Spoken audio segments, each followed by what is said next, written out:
Hello students, welcome back to the endless Gyaan. तो आज की वीडियो में हम लोग करने वाले हैं हम पंछी उन्मुख गगन के क्लास 7 का चैप्टर 1 की क्वेश्चन आंसर्स। ठीक है, लास्ट वीडियो में हमने इस चैप्टर को समझा था। अभी थोड़ा सा एक क्विक रिवीजन ले लेते हैं इस चैप्टर का और फिर हम इसके क्वेश्चन आंसर करेंगे। ओके, तो ये वसंत के भाग 2 से लिया गया है। ये जो पोयम है छोटी सी, हम पंछी उन्मुख गगन के, तो पहला पैरा इसमें बोलते हैं हम पंछी उन्मुक्त गगन के पिंजरा बंद न गा पाएंगे, कनक तिल्लियों से टकराकर पुलकित पंख टूट जाएंगे। ठीक है, सेकंड पैरा है हम बहता जल पीने वाले मर जाएंगे भूखे प्यासे, कहीं भली है कटुनी बोरी कनक कटोरी की मैदा से। तो इसकी व्याख्या एक बार समझ लेते हैं इन दोनों पैरा की। तो यहाँ पे कहना चाहते हैं पंछी हम उन्मुक्त गगन मतलब आजादी से उड़ना चाहते हैं। कविता जो है शिवमंगल सिंह सुमन जी ने लिखी है। इन पक्षियों के माध्यम से वो मनुष्य के जीवन में स्वतंत्रता के महत्व को बताना चाहते हैं कि कितनी महत्वपूर्ण होती है स्वतंत्रता किसी के लिए भी। कवि कविता में ना बताना चाहते हैं कि पंछी अपने व्यथा को यहाँ पे वर्णन कर रहे हैं कि उनको कितना दुख है कि उनको हमने स्वतंत्र नहीं छोड़ा हुआ, स्वतंत्र आकाश में उड़ने नहीं दिया उनको हमने, और वह अपना गाना सब कुछ भूल जाएंगे अगर वो पिंजरे में बंद रहेंगे। पिंजरा भले ही सोने का हो, हमें आकाश में खुले पंख से उड़ना है, एकदम खुली आजादी में उड़ना है।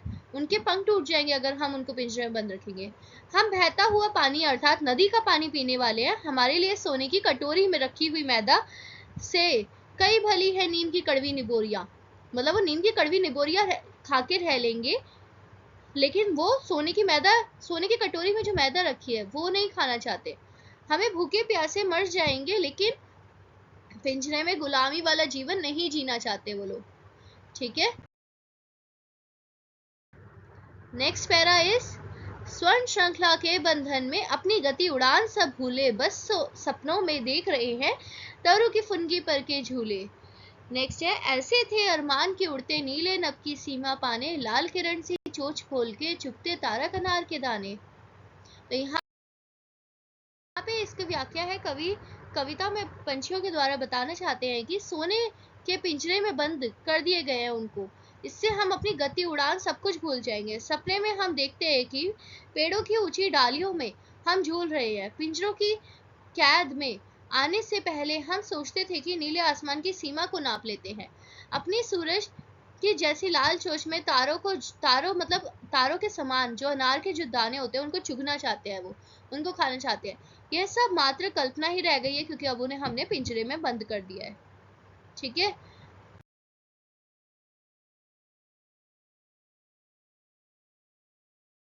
नेक्स्ट इज होती सीमाहीन क्षितिज से इन पंखों की होड़ा होड़ी, या तो क्षितिज मिलन बन जाता या तन की सांसों की डोरी।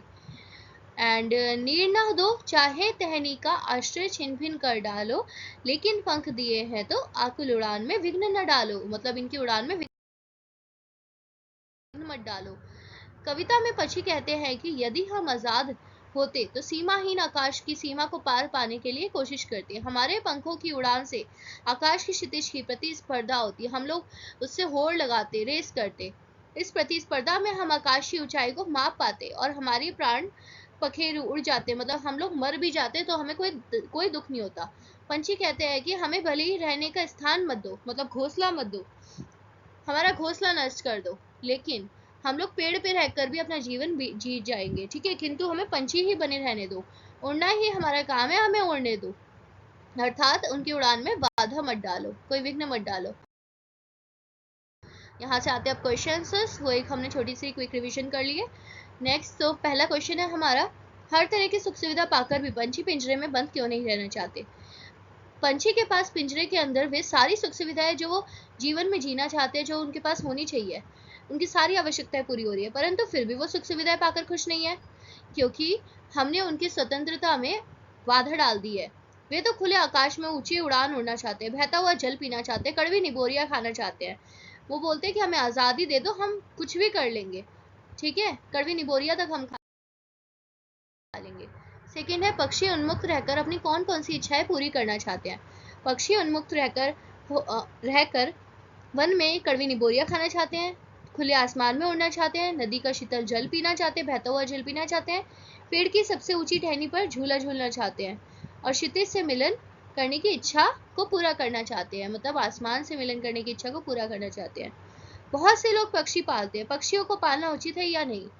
अपने विचार से लिखिए। तो मेरे अनुसार पक्षियों को पालना बिल्कुल भी उचित नहीं है, क्योंकि ईश्वर ने उन्हें उड़ने के लिए पंख दिए हैं, तो हम उनकी बाधा नहीं बनना चाहिए। अपनी इच्छा से ऊंची उड़ान उनको भरनी चाहिए, पेड़ों पर घोंसले बनाकर रहना चाहिए, नदी झरनों से जल पीना चाहिए, फल फूल खाने चाहिए उनकी स्वतंत्रता के साथ। ठीक है, आप किसी को भी कितना ही सुखी रखने की कोशिश करो, लेकिन अगर हम उन्हें बंदी बना के रखेंगे तो वो तो अच्छा नहीं है ना, इसलिए। नेक्स्ट, क्या आपने या आपकी जानकारी में किसी ने भी कोई पक्षी पाला? उसकी देखरेख किस प्रकार की जाती होगी, बताइए। एक बार एक घोंसला कबूतर हमारे घर आ गया था, ठीक है, जिसकी हमने देखभाल की और उसके ठीक होने के बाद हमने उसके साथ ही रहना स्टार्ट कर दिया। ठीक है, वह हमारे साथ ही रहने लग गया। सब घर वालों के लिए वह कौतूहल का विषय बन गया। हम सब घर वाले एक नन्हे बच्चे की तरह उसकी देखभाल करने लगे। उसे रोज नहलाया जाता था, उनके खाने पीने का ख्याल रखा जाता था। इस प्रकार हमने उस पक्षी का पूरा ख्याल रखा। तो यहाँ पे आपका जो है नेक्स्ट क्वेश्चन आता है, पक्षियों को पिंजरे में बंद करने से केवल उनकी आज़ादी का हनन ही नहीं होता, अपितु पर्यावरण भी प्रभावित होता है। इस विषय पे कुछ लाइनें लिखनी है, 10 लाइनें। तो पक्षियों को पिंजरे में बंद करने से सबसे बड़ी समस्या पर्यावरण में आहार श्रृंखला असंतुलन हो जाती है। जैसे घास के छोटे कीड़े जो होते हैं, जिनको पक्षी खाते हैं, यदि पक्षी अगर बाहर ही न रहे तो वो कीड़े बढ़ते जाएंगे, उनकी संख्या में वृद्धि हो जाएगी और वो फसलें खा जाएंगे।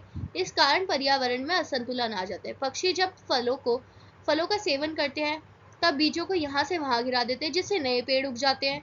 कुछ पक्षी हमारी फैलाई गंदगी को भी खा जाते हैं, जिससे पर्यावरण साफ हो जाता है। तो इसलिए हमें पक्षियों को पिंजरे में बंद नहीं रखना चाहिए। यहाँ पे आपके क्वेश्चन खत्म हो गए हैं, ठीक है।